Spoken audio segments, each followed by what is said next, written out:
Hello and welcome to another episode of the Off Camera on Record podcast brought to you by Aaron Ross Media Company. My name is Aaron Ross. I've shot hundreds of podcast episodes with some of the biggest names, and I launched this production company to, share my services with the world and grow something amazing. But I launched this podcast and this channel to share some of me and my team's expertise in the field of production, but most specifically as it pertains to right now, podcast production. So in the last episode, we talked about podcasting 101, what is a podcast, all of the different kind of things to know at the ground level, right? Today, we are going to talk about podcast audio because podcast audio is very important. Like we talked about last time, podcasting originates from an audio only format, right? So audio is really the key to this whole thing. To have that podcast appeal, you really want to have good, clean, crispy audio. And it helps to have some really nice microphones and all that fancy stuff, but you don't need fancy stuff to be great and amazing. And that's what we're going to get into today. So let's first talk about microphones. Different type of microphones and how it relates to podcasting, right? So there are three main categories for podcasting that you guys need to know about. They are dynamic microphones, condenser microphones, and then USB microphones, right? So let's get into them one by one. Dynamic microphones reject background noise. Okay, they're great for untreated rooms, and honestly, a lot of podcasters use these type of microphones because of those features that they have, right? And I'll give you an example of a really great dynamic microphone that you can get at a affordable price. This one right here, the Elgato Wave DX dynamic broadcast microphone. It's $100. Podcast, streaming, content creation. This is a It says, and if you look at this description here, it says condenser-like audio without the noise, right? So basically it's processing the sound in a way that allows you to get away with recording in rooms that may or may not be ideal, right? So that's very important. If you don't have the time, and we'll get into like room treatment and all that stuff, but if you don't have the time to do all that, dynamic microphones are a great option. And actually I want to look at some other examples of dynamic microphones that I think are really great. A lot of like the standard podcast microphones that you'll find are dynamic microphones. So check out this one right here. This is the Rode PodMic from Rode, and they're like considered an industry standard, right? You can see it's optimized for podcasting and broadcasting, internal pop filter, reduces plosives, and dynamic capsule minimizes room noise. These are the things that make these type of microphones special for podcasting, right? And I'll give you another example of the classic one. And I know you guys have all seen this, right? This is the industry standard. This is the beast right here. This is the Shure SM7B dynamic vocal microphone. This is the one that you see. This is what I would call the stereotypical podcast microphone, right? And you can see it's got a little bit of a sale right now on B&H, but it's normally in the $400 to $450 range for a microphone. So you can see how like having a studio with 4 of these microphones that can add up really fast. And if you're on a budget, I would suggest going with like the Elgatos. You can get 4 of those Elgatos for $400, or you can get 4 of the Shure SM7Bs for $1,200. So, how much is that going to really affect your quality? I think if you know how to process your audio correctly and you know what you're doing on the post-production side, you'd be surprised, because at the end of the day, where a lot of these microphones really shine, right? The more expensive ones, they tend to shine in scenarios that are abnormal, right? Like the Shure SM7Bs are great when you have people that may or may not know their proper distancing from the microphone, or people who have like a wide or vocal range from quiet to loud to quiet to loud. These microphones are oftentimes used in recording studios for singers. So you can understand that in that environment, that's where you'll really see like a Shure SM7B or one of the more expensive dynamic microphones like shine in that kind of environment. But as far as like standard conversation recording, I'm telling you right now, if you know what you're doing in post-processing and there's a little bit of secret stuff you can do to the room as well, you can get great quality audio with a $100 microphone. All right, so don't let that be the thing that stops you, right? The next category that we talked about were condenser microphones. So those are more sensitive, detailed, and they pick up everything. These are the type of microphones you find in the recording studio all the time, in those rooms padded with blankets and curtains and acoustic foam all over the walls and stuff like that. Actually, this right here is a condenser microphone, because the original purpose of this microphone before podcasting became a thing, I've had this microphone for quite a while, is was doing recording for music, right? Doing vocal performances, right? In a studio environment, right? So in a treated, acoustically dampened studio environment. And so if you do have the right environment and you want, I'm not going to say necessarily a better or worse sound, but a more detailed sound, especially if you do like storytelling or ASMR or anything like that, you might want to consider having a really, really, really dead acoustically treated room and using one of these condenser microphones. And I'll give you an example of a really great condenser microphone that you can get for a reasonable price right here. It's the Audio-Technica AT2035 for 160 bucks.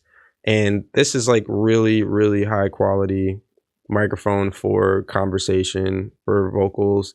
I think you would only be looking at more expensive condenser microphones if you were considering doing more elaborate recording, right? If you're considering doing like music or maybe even like professional voiceover, anything that's more like theatrical and performative, where there's a lot of dynamic range in the volume levels that you're going to say like, okay, sure. But for podcasting and for talking in general, I would suggest using one of these. This microphone right here is actually also an Audio-Technica.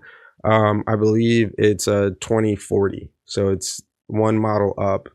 Not a significant jump in price, but like I said, I originally got it to record music. So I was looking for something that was a little bit more heavy duty in that regard. And these microphones can obviously go up in price into the thousands if you want to go super crazy and get like the same microphone that Beyonce does her vocals on. But we're talking about podcasting, right? And you don't got to do all that. Just trust me, you don't have to do all of that. The next thing that I wanted to talk about was these USB microphones. So the reason why USB microphones are even a thing is because most microphones, like here, I'll show you on this one. So most microphones, right? They use an XLR cable, right? And I don't know if you've noticed, but your typical computer does not have anywhere to plug in an XLR cable. It's a giant, fat end with 3 prongs. You've never seen that on any computer. And so what you'll typically have to do is you have to get something called an audio interface. I'll show you it right here. This is an example of a cost-effective audio interface, especially if you're just starting out, or even if you're doing a more professional setup. This will totally work for you just fine. It has what's called phantom power, so that allows you to power your condenser microphones using the power from the interface. It is one of those little tricky details about condenser microphones that you need to be super aware of, that they need a special type of power supply that's usually provided by these audio interfaces. And the Focusrite Scarlett series is just a great series. And so they have like the solo. I always recommend getting like the 2 to start, because you might want 2 microphone inputs at the beginning, but they have like 4 inputs, and it goes up and up and up and up in inputs, like the further up the model scale you go with these interfaces. So that's an important thing that, like, you know, as we streamline, right, we might be trying to produce content on a budget, or content in a fast and effective way where we need to be super mobile or whatever. And it's not always easy to have an audio interface set up and an XLR and all this extra stuff, right? So that's where you get into the USB microphones, and it's self-explanatory what a USB microphone is. It is a microphone that uses a USB to connect directly to your computer, and then it'll pull up as one of the microphone options in your computer, whether you're on a Windows or a Mac. You know, you can use your USB microphones easily on your Zoom calls. You can use your USB microphones in like any setting that you would be using a microphone on your computer, right? So I think that's like a really cool feature. And one of the best USB microphones on the market is, of course, from our friends over at Shure. And they have the Shure MV7 podcasting microphone that's XLR and USB. So you can actually look at the back here and you have your section in the middle for XLR, and you have an output for USB that will plug directly to your computer. So you don't need an interface to use this microphone and get real broadcast quality sound like immediately, okay, without all of the extra stuff, right?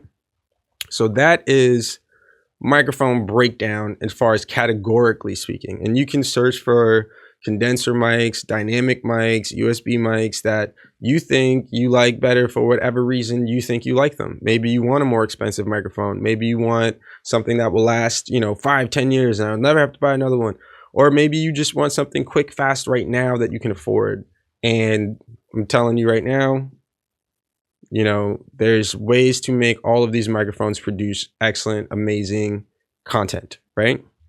So the next thing we want to talk about when it comes to podcast audio in general is proper microphone technique and distance, right?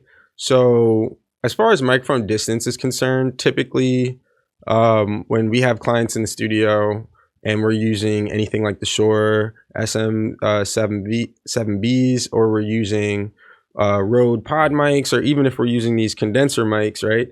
Typically speaking, right, it's about 3 to 6 inches away from the microphone is the ideal placement, right?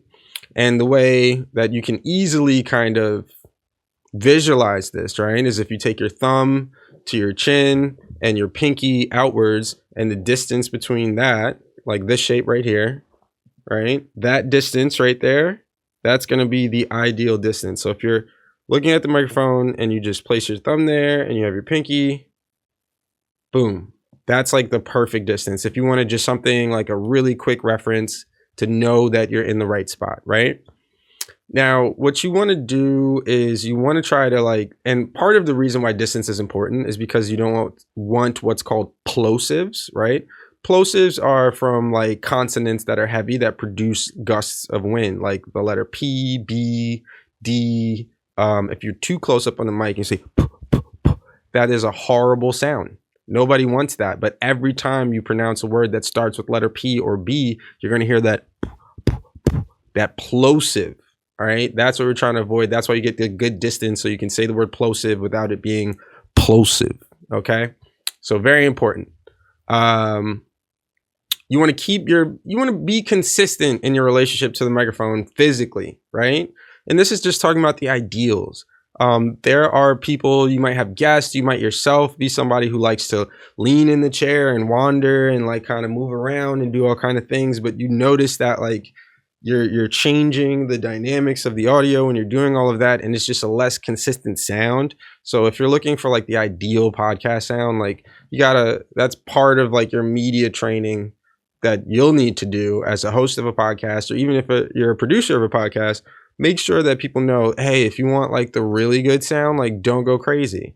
Like these arms are pretty silent, so you should be able to like move around if you have to. Just make sure you adjust the microphone accordingly, you know, and don't go too crazy and expect it to sound the same, quote unquote. Do whatever you want, right? Go like jump up and down, run around the studio, do whatever you want, but just don't have that unrealistic expectation that the quality of the audio at the perfect 6-inch distance is going to be the same when now you're 2 feet away from the microphone, right? Basic, but you'd be surprised how many people just don't put those two things together. And then once they do and it clicks, it's like, oh, it opens up a whole new universe for them, right? So you know, 70% of like beginner audio issues when it comes to podcasting tend to come down to mic placement and just microphone etiquette, right? So just keep that in mind. The next thing I want to talk to you guys about is gain staging. All right. Gain staging is a very important concept to simplify it, right? Because we could do a whole video on gain staging, especially if you work in audio and you're an engineer and that's your thing, right? I'm sure you can speak on this for a whole hour, right? But the short of it is essentially gain is the signal strength of your microphone, right? The strength of the signal that's coming through. So if you have a interface, right? Like we'll go back to this picture of the Scarlett. If you have an interface, right, you'll see that there's knobs on the interface that control different things, right? And there's the two knobs on the left that are labeled 1 and 2. Those control the strength of the signal of the microphone. That's the gain of the microphone. And then the large knob on the right controls the output. And that's kind of the strength of the signal that would be coming out to speakers or whatever you have it sending out to, right? So you can control how much signal you're pushing through the system by controlling that gain. And what you want to do is you want to make sure you have your gain level set where it's peaking anywhere between -12 decibels and -6 decibels. And the way you'll see this is you'll see this on your meters. You know, those little green bars, the green, and if it gets too high, it turns yellow. And then if it gets too high, it turns red. Well, they have numbers running along the side of them, right? And it goes usually from minus whatever, 60 or something, all the way up to 0, and then a little bit past 0. And if you're really high levels where you're peaking in the orange range, you're going to get a signal that's probably too hot. And what does too hot mean in audio terms? It means distortion. We've all heard audio, whether we're watching a video or we're listening to something, where somebody gets really loud and they get too loud and it causes the mic to distort, right? The audio becomes muffled, unclear, staticky sounding to the untrained ear. It's really just distortion because the signal's too hot, right? So you want lower volumes, but you don't want it so low that it's thin and noisy and it sounds distant like you guys are on the other side of the room, right? So that -6 to -12 range is ideal. I tend to push up like between -9 and -6 because I know that for like content delivery on web, right, you want a clear, punchy sound. And if you are the type of person who has a pretty consistent volume level in your vocal delivery, then you know, I'm not gonna worry about it. But if you are somebody that gets loud and you're known to like have these like large bouts, or maybe your laughter or like screaming or anything like that, that's the scenario in which I would set it at a lower level, knowing that you're probably going to shoot a little bit past -6, maybe -3 or whatever. And that's just getting technical into the details, but like that's basically the premise. That's basically the point. All right. The next section of podcast audio 101 that I want to get into with you guys today is understanding room treatment and reflection control, right? So if you look on this room, like this wall here is actually made of an acoustic treated material. And these are just panels that I believe that we got on Amazon, audio foam panels.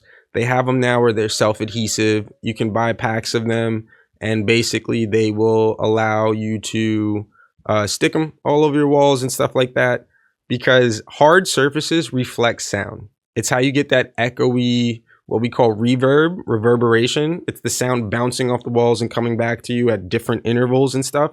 And that creates something that's just less clear and more muddy, right? If you want studio sound, studios are filled with soft surfaces, right? Rugs, furniture, acoustic foam on the walls. That's what we call like treating a room. And so you want to focus on the area behind the microphone.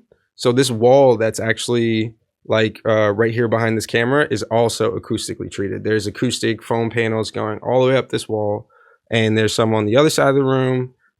Pretty much the only wall in this studio that's not foam is the brick wall over here, right? So essentially, that's like the main kind of science of it, and we could go into more details in another video about just acoustic treatment. And I think that would actually be a pretty fun video to do, like an acoustic treatment of a room from scratch, so I can really show you like the techniques and why we do the things that we do, right? The next thing that I want to talk to you about is what are the noise sources to try to eliminate to get like a really good recording, right?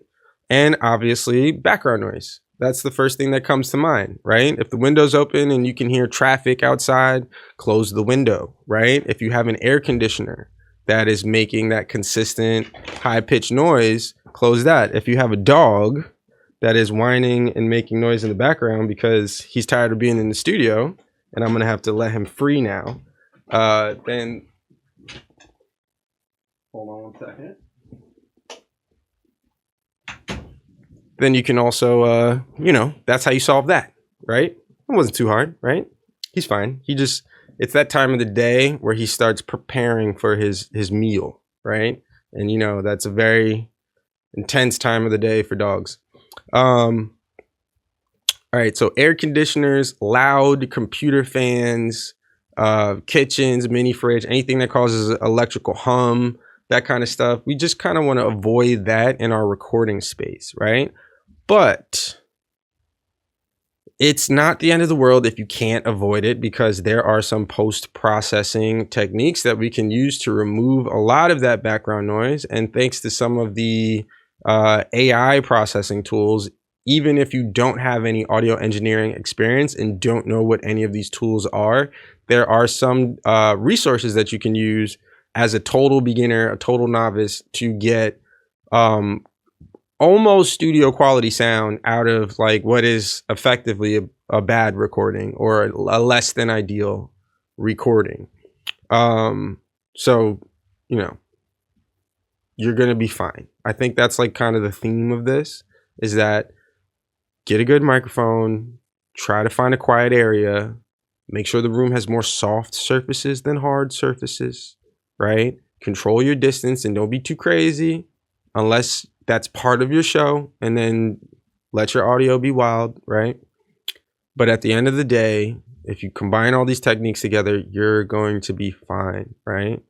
So the next part of audio that's very important is monitoring your audio while you're recording, especially if it's for a professional setting. So if you're a producer that's making content for other people, or if you're just making content for yourself, but you want it to be at the highest level of professionalism as possible, either you monitor your audio yourself using headphones, as I've demonstrated in the last video, but basically like I'm listening to what I sound like in real time on these headphones, right? So I can hear when I move away from the microphone and my voice becomes distant, I can hear that and immediately correct it, right? So that's why a lot of podcasters will wear the headphones. It just makes you a little bit more aware of the reality of the sound that you're putting out, right? But you can also visually monitor it. We have the meters, like I said before, and that's like the green bars with the numbers underneath, and they show what levels that our audio is out, right? And there might be scenarios in which headphones are just not an option, and you just want to make sure, just checking the meters every now and then, that, okay, signal's still coming through. It's not peaking. It's not hitting any wild, ridiculous levels. Okay, we're good, right? And you can visually monitor your audio. I think it's easier to do visual monitoring after you've already tested your whole system and did a test recording and all that, and you know what the good parameters are. I think then you just need to like make sure that your meters are looking how they normally look, and then you'll be fine. Let's see, monitoring. Oh yeah, and then monitoring like any type of noise or things that would need to be clipped out, right? So any type of like really distracting noises, if there's something you just can't control, construction noise, something falls in the background, somebody coughs or sneezes or anything like that, like that's another thing that just to like keep track of. And if you're recording for someone else, you can look at the time code of where you are in the recording and just, you know, write a note on a piece of paper that just says, hey, at 25 minutes and 3 seconds, you know, there was a sneeze or there was a loud honking horn coming from outside or whatever. So, you know, That's pretty much like it that you need to know as far as monitoring, is just keep track of anything you know you have to remove, and then just make sure either with headphones or with the meters that the audio is at the appropriate volume levels, right? And now finally we can get into what glues this all together, which is post-processing, right? And basic processing is going to be using tools like EQ, compression, limiter, noise reduction, right? Those are the four main ones. You can do professional audio at the highest level, right? And only ever use those four tools on your audio files, right? So what is an EQ? An EQ basically separates the sound into all the frequency bands, from the super low frequencies to the super high frequencies, right? And you can isolate the frequencies and lower and raise the presence of each frequency, right? So typically speaking, you'll reduce the low frequencies. You might boost some of the higher or mid to high frequencies, because that's where our vocal range is, right? But there are a lot of presets now that are really useful for beginners and people that are just doing it for a functional purpose and not for a super professional purpose, right? Or for a professional purpose, but they're not here to be an audio engineer. They're here to run their own independent podcast, right? They don't have time to learn all this stuff. And there are podcast voice, broadcast voice presets in pretty much almost every EQ imaginable, right? So if you drag an EQ effect onto your audio, there are vocal presets that you will find that will sound good, and you can kind of just start from there. With compression, what it does is that it kind of compresses the dynamic range of the audio so that the loudest things are kind of brought closer to the quietest things. And essentially what ends up happening is that the volume range of your audio file now tightens so that those low moments are not as far away from the loud moments. And basically from the audience perspective, it just sounds like it's pretty much at the same volume. That's the goal of compression, right?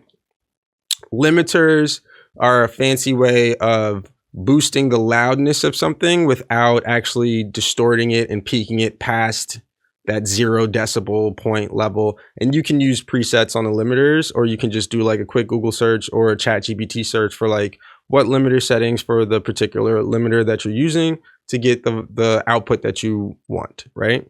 And then one of the most important ones is noise reduction. And you'll find noise reduction in all of the audio softwares that you can use to edit. And noise reduction is simple.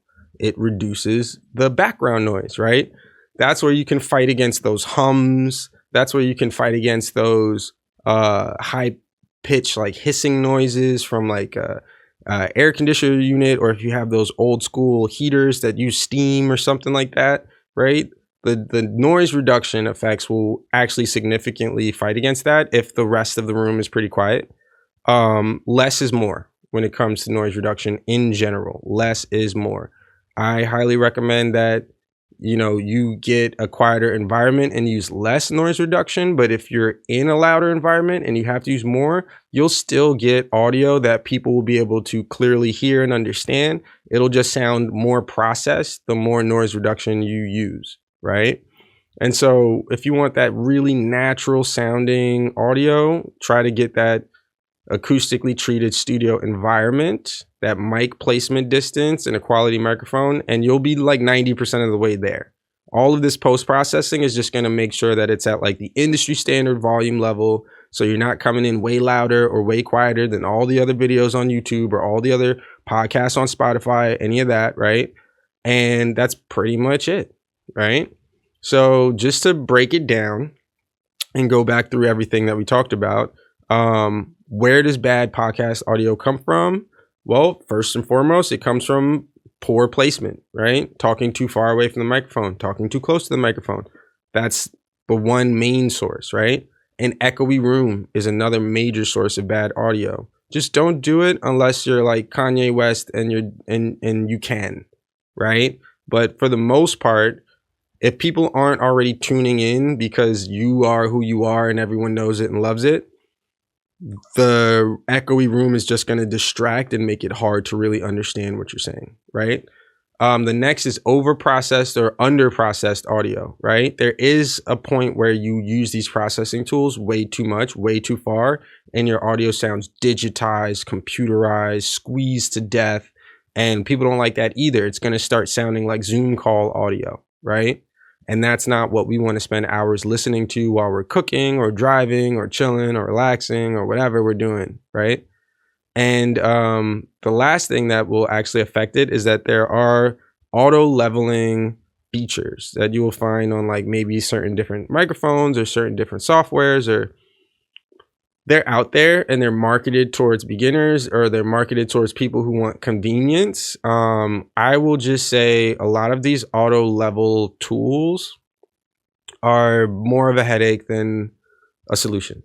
Because at the end of the day, your volume is going up and down and up and down and up and down, and it's using these automatic kind of thresholds to determine when to make it louder, when to make it quieter.